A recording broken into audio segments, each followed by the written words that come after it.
say the 13th of November, during the COP29, the Africa Climate Summit, and the African Union Commission and His Excellency Faure Nasibe, President of the Republic of Togo, co-hosted a meeting celebrating Africa's climate leadership to action with African leaders and global partners to examine the impact of the inaugural Africa Climate Summit and chart a roadmap to galvanize climate action in Africa. Well, join us to discuss more now. We have Mr. Joseph Nganga as the Vice President, Africa Global Energy Alliance for People and Planet. That's GAP, joining me via Zoom. Great to have you on the show. Okay, so we'll try and get Mr. Nganga. Okay, can you hear me now? Okay, yeah. So I want you to tell me the key outcomes. It's a bit noisy where you are. I am at COP29, and I suppose you want to know the key outcomes from the gathering of the Africa Climate Summit yesterday morning, where we had the President of Togo, among other African leaders, speak to the Africa Climate Summit and the progress. There are three main outcomes. One was celebrating progress. Since the Africa Climate Summit, we have initiatives such as the Africa Green Industrialization Initiative. We have the APRA initiative that's driving renewable energy on the continent. We have discussions around appropriate climate finance and so on. So one was to celebrate progress. Two was to insist that while the movement in the terms of the global financial architecture reform, including a replenishment of IDA and the Africa Development Fund with the AFDB, a lot more is needed at scale and appropriate for investing in Africa.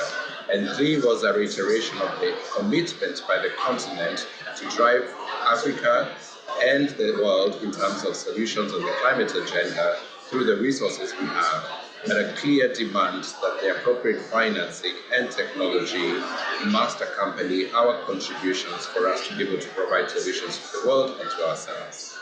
All right, what steps African nations and partners, what steps do you think they should take to mobilize capital and implement projects, that drive green growth investment?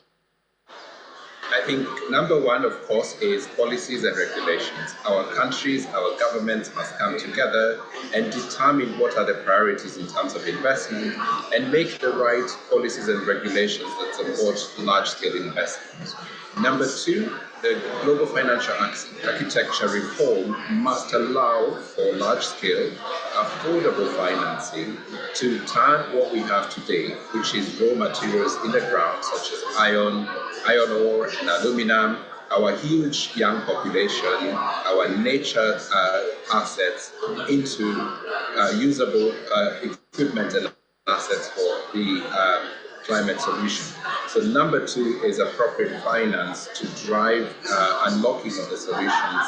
And thirdly, of course, is collaboration. No single country or continent can address the climate challenge alone.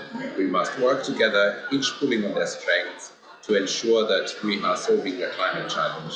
And hence, very supportive of the African Climate Summit narrative that we're in this together. Africa is not a victim. Africa is part of the solution. We want to be at the table, and we want to be in the leadership role in terms of unlocking the solutions. Right, and I can feel the energy right there at COP29 where you are. I can hear the whole ambience, very packed energy in that room. But do you think there's political will, in the countries, such as Nigeria, Ghana, and Togo, and beyond, to realize this sustainable development and support for this energy transition? Do you see that? Absolutely. I see progress on conversations such as greater finance, and this COP is about finance, and I see progress there.